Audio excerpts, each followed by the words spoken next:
Imagine it's a typical Christmas day in 1895.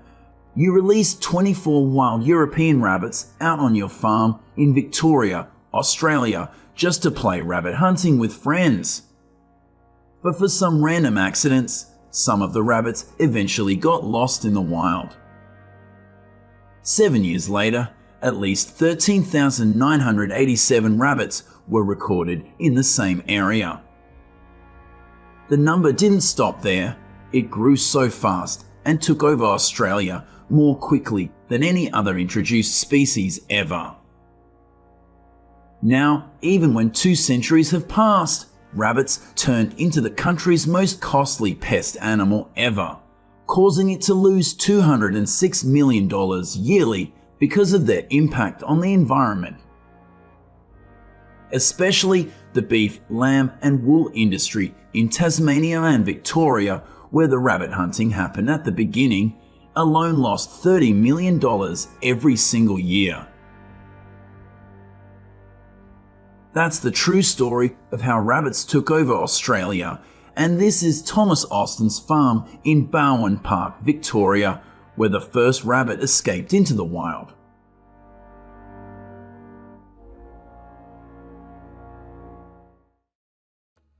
Apart from the economic concern, this uncontrollable increasing number of rabbits also wreaks havoc on both agriculture and the environment in several ways. One of which is destroying over 297 crops and plant communities, including 24 critically endangered species because of rabbit overgrazing. Rabbits eat almost all types of plants and vegetation, from ringbark trees to shrubs. They even eat seeds that plants need to regenerate, leading to soil erosion. It's a vicious cycle, especially during droughts and post-fire periods when food becomes scarce. They will eat whatever they can just to survive. Moreover, rabbits graze closer to the ground than domestic livestock and feed on newly planted vegetation. This weakens perennial grasses and paves the way for invasive weeds to take over. Hence, not only livestock production, but also revegetation projects and horticultural operations are negatively impacted.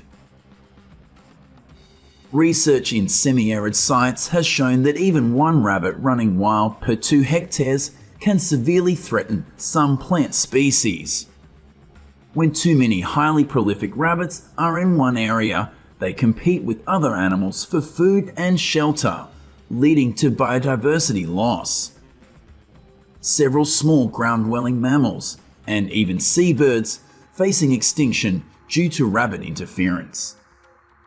Not only that, the abundance of rabbits also sustains high numbers of native predators like cats and foxes, putting additional pressure on the control program. For example, the foxes may suffer from food shortages when rabbit numbers crash after control. But how could seemingly small and harmless rabbits change the entire ecosystem so quickly? 2 main reasons. First, they have high production rates. These prolific breeders can produce a significant number of offspring in a short amount of time. According to Agriculture Victoria, a pair of rabbits can turn into over 180 rabbits in just 18 months. Their breeding is most active during the wetter months, which makes Australia an ideal place for a rabbit population explosion. Second, rabbits also have high dispersal rates, which means they move from one place to another pretty fast. In 1880, there was a record of them crossing the Murray River into New South Wales, then reached Queensland in 1886 and Western Australia in 1894. That's more than 5.500 km in total.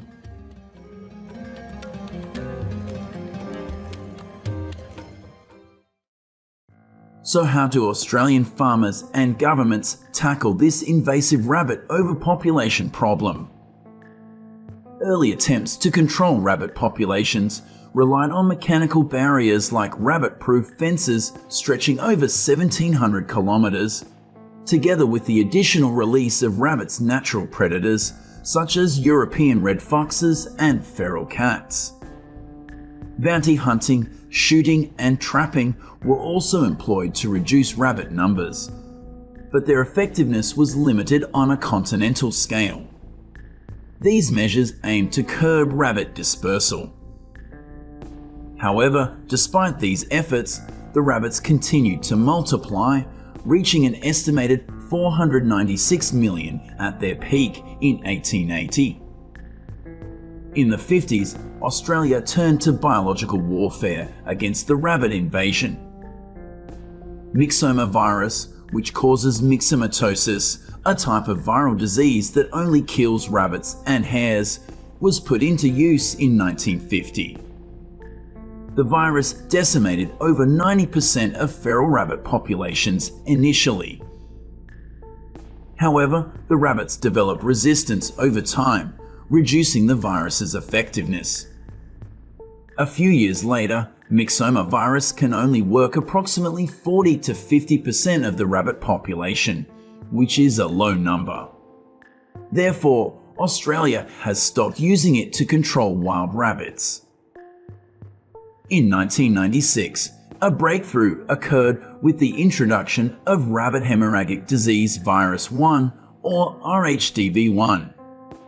This Czech Republic's highly contagious virus strain caused widespread death among rabbit populations. Just like the myxoma virus, RHDV1 knocked down 90% of the invasive rabbit population, but then quickly became resisted. Researchers had to prompt the search for a more potent variant.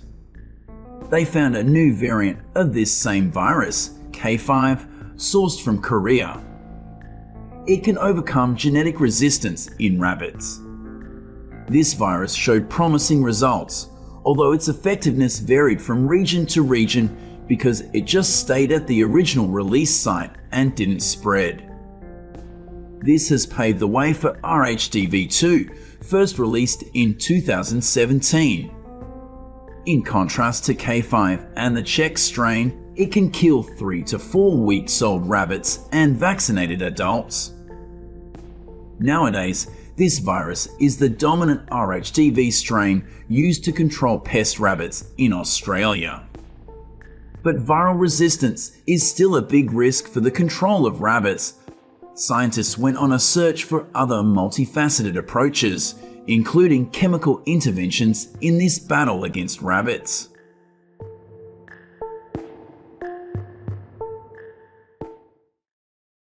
A series of chemical control methods called rabbit recipe have proven highly effective in reducing rabbit populations.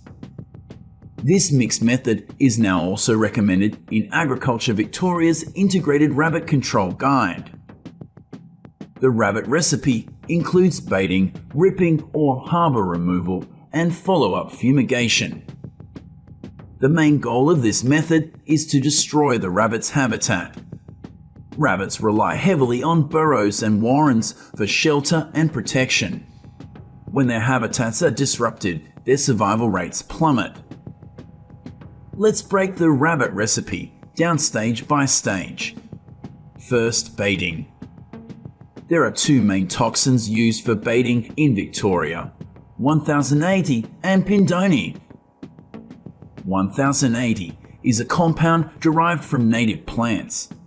It is highly effective against rabbits, but requires careful management due to its toxicity to other animals such as domestic dogs, cats, and livestock. When 1080 is either impractical or unsuitable, farmers can use Pindoni, which is an anticoagulant poison. When swallowed, it will disrupt the blood clotting process, making rabbits die slowly from anemia or hypovolemic shock. Because of this delayed death, poisoning with Pindoni can easily be successful because the bait overcomes shyness that may have occurred with strong, acute toxins. Farmers often use pre-mixed baits such as carrots or oats laced with these toxins, strategically placed to attract rabbits, like the trail baiting method. Second, ripping. Farmers will destroy rabbit warrens to make it harder for them to reproduce and survive. If this step isn't done, the whole rabbit control program will fail because new rabbits can still take shelter in those already dug warrens. Finally, fumigation is used to eradicate rabbits within their warrens. For this step, toxins and poisons like carbon monoxide are often used to effectively target rabbits within their underground home. But this only works well with moist soil and high terraces, plus the warren has to be completely sealed as well.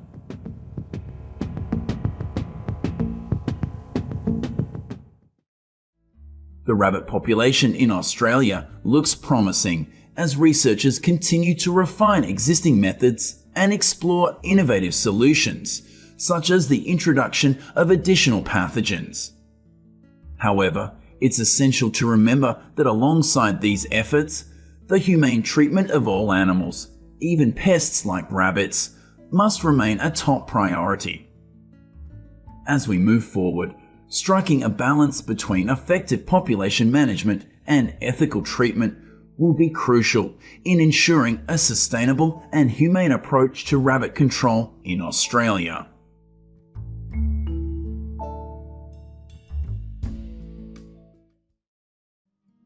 Hello my friends.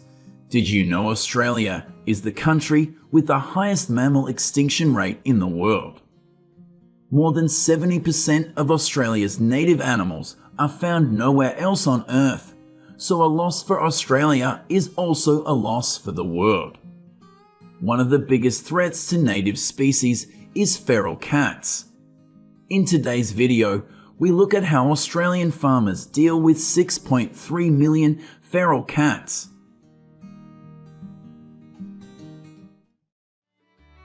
Feral cats first appeared in the wild in the 1850s.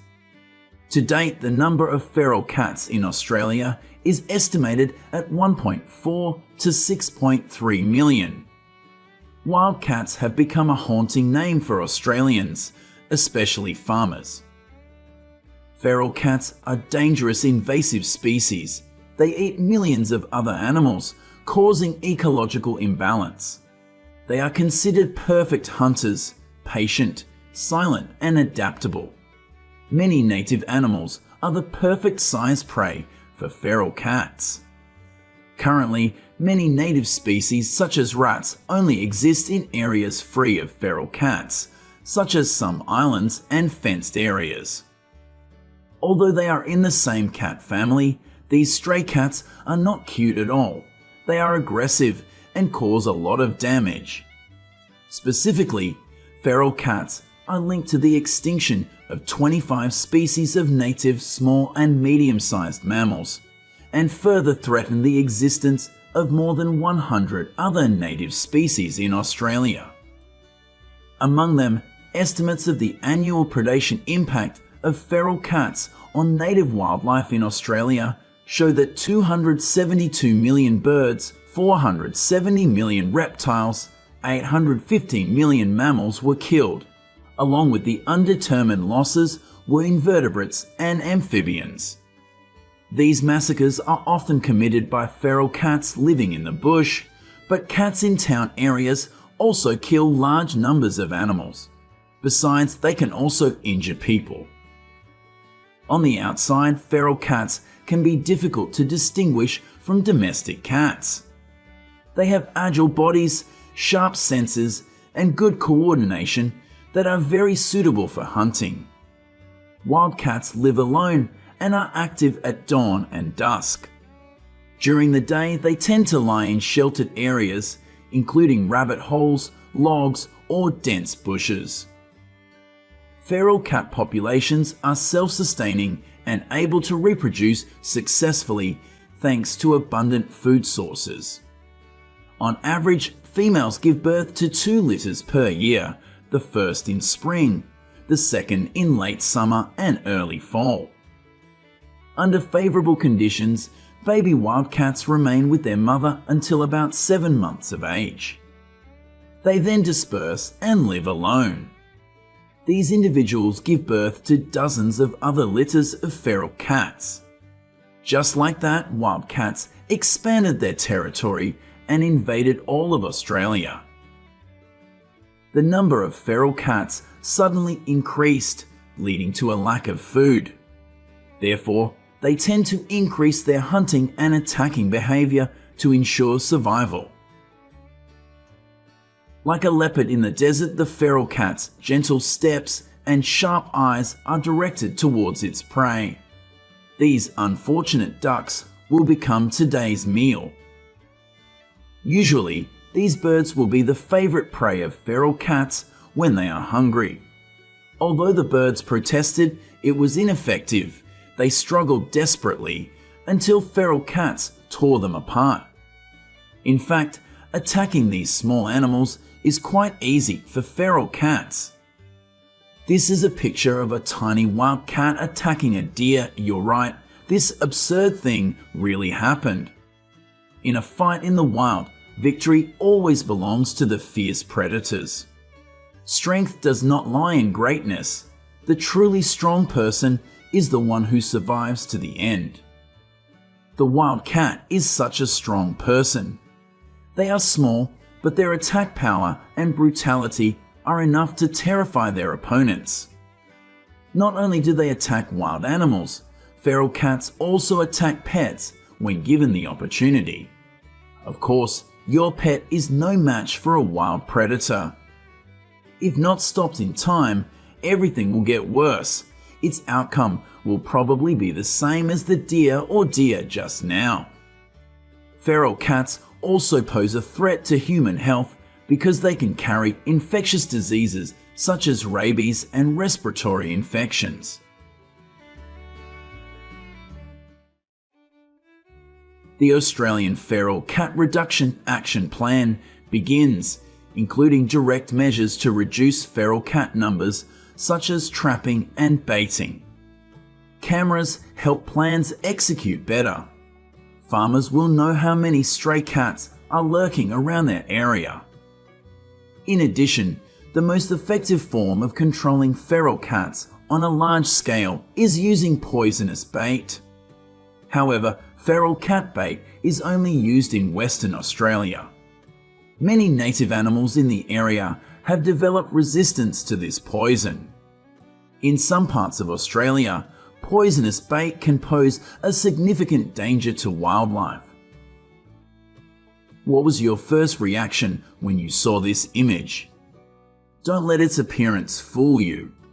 In fact, each of these cute wild cats can kill up to 1,000 native animals each year.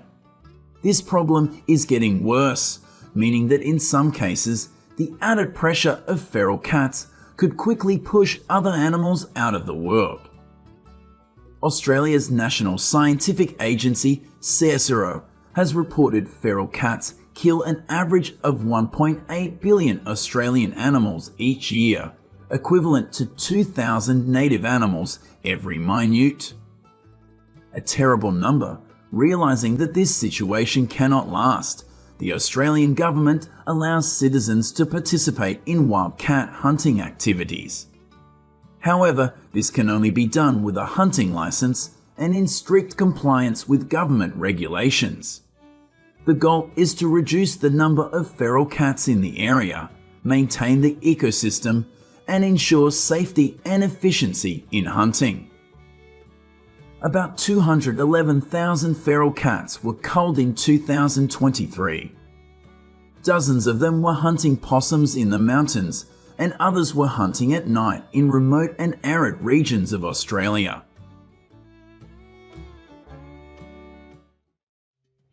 Night comes when feral cats are active in searching for food. The instinct of a predator allows them to operate effectively at night. However, they did not know that in the distance there were eyes watching and gun muzzles aiming at them. In order to optimize the effectiveness of hunting wild cats, many people also choose to participate in night hunting activities. This is a natural rule. If you want to catch a predator, you must come when they are hunting. During hunts, farmers can end the lives of feral cats with a shot, but the encroachment of entire feral cat populations cannot. The claws of feral cats have deeply invaded Australia's ecosystem. In the fall, before food is scarce, feral cats will hunt small animals for meals. They move to areas near residential areas to find food. Farmers can always easily see stray cats in their gardens at night through cameras. You see, controlling feral cats is a challenge.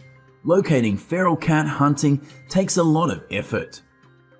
Hunters often use specialized lighting systems combined with infrared hunting lights. This is extremely useful for night hunts, helping hunters clearly identify the target and location of feral cats. But things are not that simple. These stray cats are much more difficult to deal with than we think. They are extremely sensitive and have the ability to sense their surroundings very quickly. Besides, cats' eyesight at night is very good, so once they have identified the target, they quickly rush in and catch their prey. Therefore, hunters need to be extremely cautious. If detected, feral cats will run away or return to attack. A night hunting group needs at least 2 people to support each other. All they need to do is hide, quietly observe, and wait. When they detect a target, they will move their hunting equipment towards the target, aim, and bring back their bodies. In fact, besides the hardship, hunting also brings many interesting things. You won't know when the wild cats will appear, but the feeling of discovering and defeating them will certainly make you excited. This joy does not come from killing, but farmers know that every shot they fire will help prevent the encroachment of feral cat populations, or at least discourage feral cats in the development area. In addition to hunting, feral cat trapping is also allowed in all parts of Australia. All measures are the same. The goal is to limit the number of aggressive predators. Although feral cats have only existed in Australia for the last 200 years or so, they have left a destructive mark on the Australian landscape. In recent years, Australian farmers have also made strong plans to limit the invasion of feral cats. You see, they are very determined to fight these cute-looking assassins.